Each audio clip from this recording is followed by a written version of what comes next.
la sanction est tombée pour Pierre Palmade.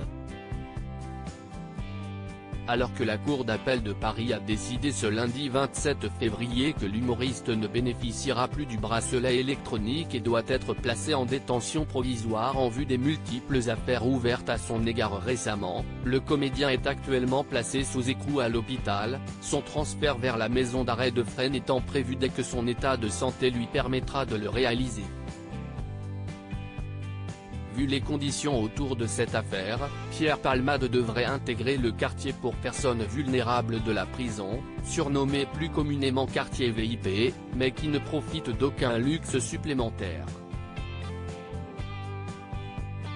Ce lundi 27 février, Christophe Rocancourt, célèbre pour ses nombreuses escroqueries, était invité sur BFM Télévision pour témoigner de son expérience en milieu carcéral.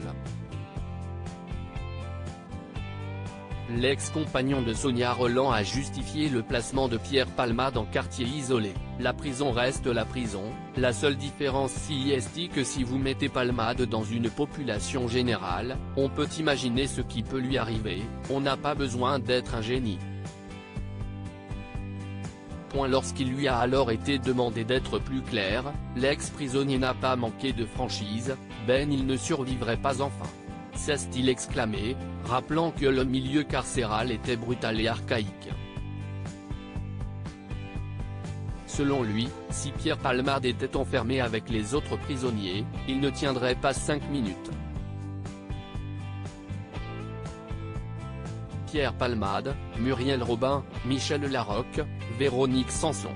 Les femmes de sa ville. Pierre Palmade, a-t-il besoin de détention ou de soins ? Christophe Rocancourt répond selon l'escroc, ne parlant pas uniquement du point de vue de Pierre Palmade mais de manière générale, la prison ne rend pas la personne meilleure. L'ancien détenu considère la prison comme une pression qui vous fait subir intellectuellement et si vous n'êtes pas fort, si est une machine froide, elle vous casse comme il a témoigné sur BFM Télévision, estimant que les occupants des cellules relèvent plus des psychiatries que des prisons. Du côté des victimes, les choses s'améliorent très lentement. Le jeune garçonnet de 6 ans qui a été blessé lors de l'accident a pu ce lundi 27 février rentrer chez lui et quitter l'hôpital après plus de 15 jours d'hospitalisation.